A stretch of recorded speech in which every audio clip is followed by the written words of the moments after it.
everyone, welcome to my channel. If you're new, my name is Effie. If you're not new, welcome back. Today I'm going to be doing a book review and I am super excited to dive right into it. Today I'm going to be talking about this lovely book, which is These Violent Delights by Chloe Gong, and I am trying to do so in a non-spoiler sort of way. Right from page one, I knew that I was going to want to do a book review on this, so I made sure to take loads of notes. So, These Violent Delights by Chloe Gong is a Romeo and Juliet retelling, but it takes place in 1920s Shanghai, and it focuses on the wars in between gangs and things like that, which I thought was super interesting, but there is also a fantasy element with a focus on historical fiction. There is a madness sweeping through the streets of Shanghai in this story, and our main heroine, Juliet, she puts herself in charge to try and fix it. Unfortunately for her, she does need the help of Roma, who is our Romeo, and he is a part of the opposing gang to Juliet's. Roma and Juliet are our two main characters, and Roma is a part of the Russian White Flower gang. Juliet is a part of the Shanghai Scarlet gang. Juliet's parents are the heads, the leaders of the Scarlet gang, so they take their position very seriously and they take their loyalty very, very seriously.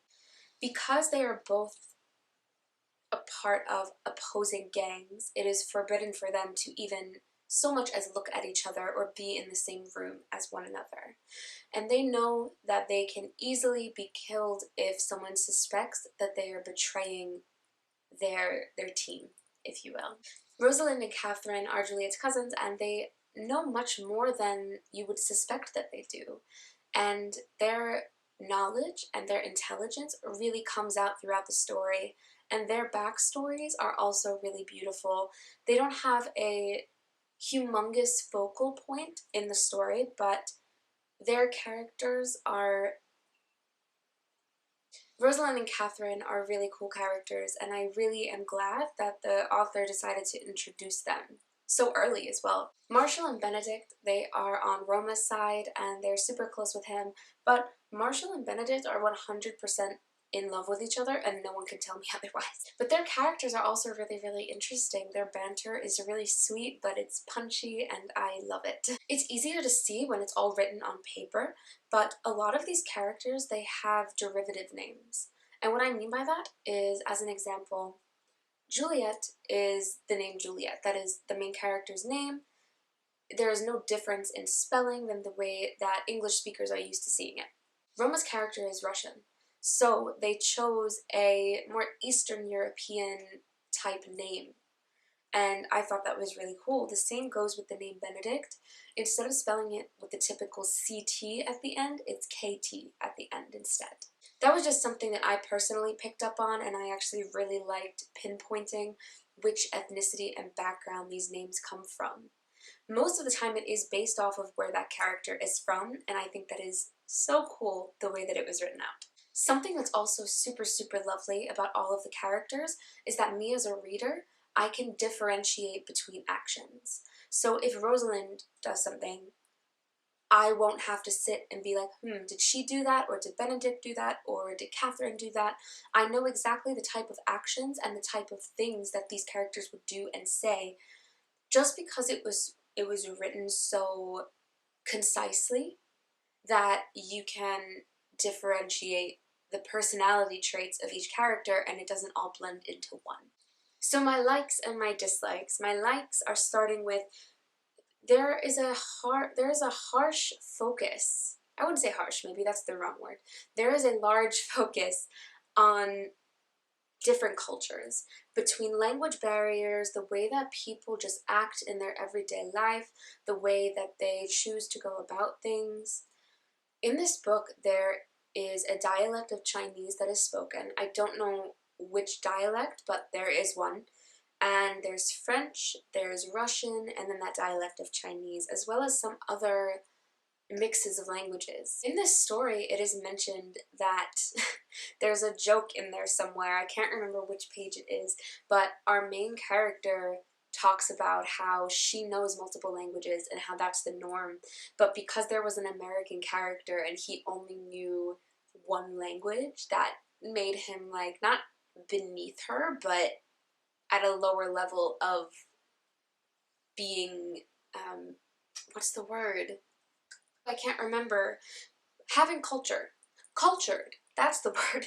It just makes this American character less cultured. As a person who lives in the US and has grown up in the US, it is so uncommon for people to know more than one language unless their parents or their grandparents speak. If they are first generation, maybe second generation American, at least in my experience, not many people know more than one language unless it is in their family.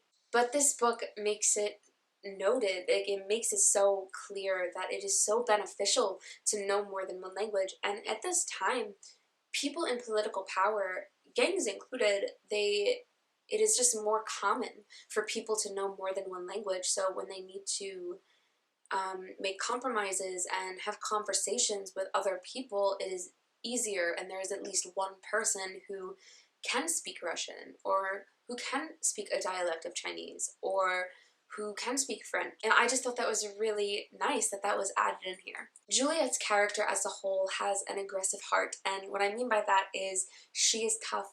She can slice you with a sword without hesitating. She will do what she has to do, but even in the violence, even in the harshness of her actions sometimes, she is a character that will do what is right regardless of which side of politics you're on. And I think that's really, really beautiful. Even if she dislikes someone, she doesn't feel that anyone really deserves to die. And I think that is very important to a character like hers because she's tough and she is the daughter of these gang leaders. And she has to be tough. She doesn't have a choice. So when she lets her wall down and lets her heart out, it's really, really beautiful. And I really enjoyed reading those parts of her character as well as the strong and tough parts. Roma is cold and stoic as a way to protect himself and to protect the people that he cares about. And him opening up as well is really exciting to read about. It's really exciting to witness as a reader. The thing about Juliet and Roma in this book, though, is that they were originally childhood sweethearts, if you could call it childhood sweethearts, but childhood sweethearts to enemies and back to lovers again. And the whole thing about it is that they never really stopped those feelings for each other, but they knew that it was life or death on their hands, that if they were to fall in love with each other and let the world know it, everything would go wrong.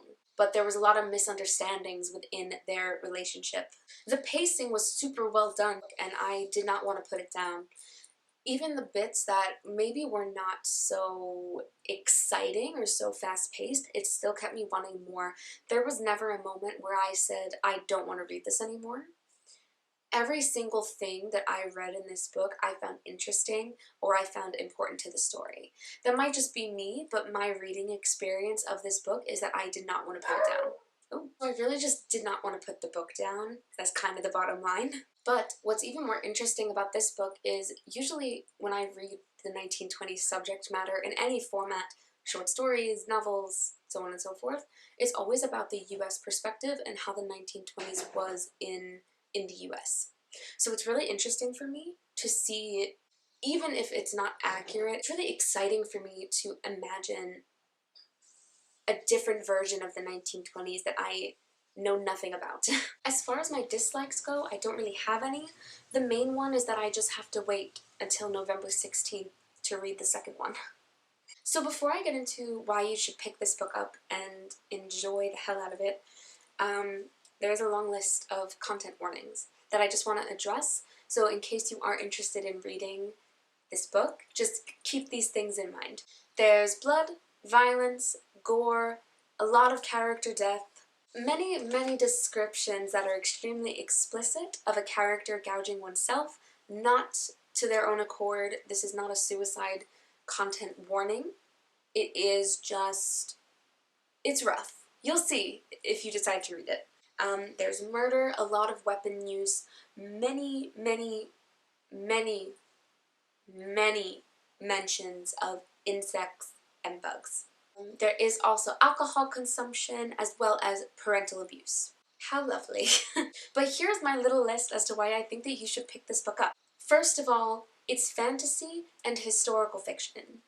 Those are two of my personal favorite genres, and if you like both of them separately, this is something that you might find interesting when they're put together.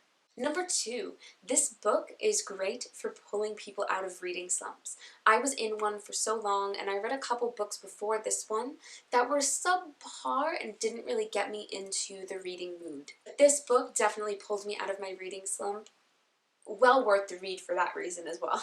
Number three, overall there's just a 10 out of 10 rating, at least for me personally.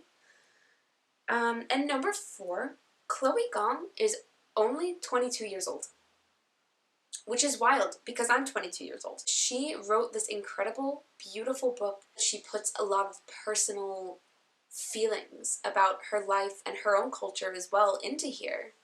But the way that she writes about it is just really, really beautiful. Seeing a 22-year-old write the things that Chloe Gong wrote in here is super inspiring.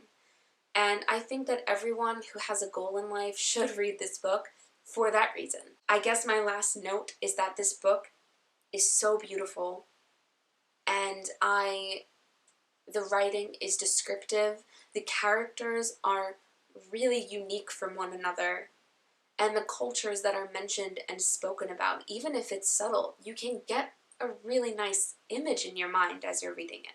This book is so worth the read if you enjoy fantasy and historical fiction, and if you like the 1920s vibe. It'll give you something new if you've only experienced 1920s US or 1920s UK. It just gives a whole other perspective. If you do decide to pick this book up, I hope that you enjoy it as much as I do, as much as I did while reading it. If you don't want to pick it up, that's fine. I hope that you enjoyed this video anyway. If there are any books that you want me to read and talk about and review, let me know. If it's something that I already read, I will gladly give my thoughts on it anyway. I really could go on and on about how amazing this book is, but I know I'm going to run out of camera space because I did just run out of camera space when I tried to record this. That is really all I have to say. 10 out of 10 for me. I'm probably going to read again. But I hope that you all have a lovely week. Thank you so much for watching, and I will see you next time. Bye!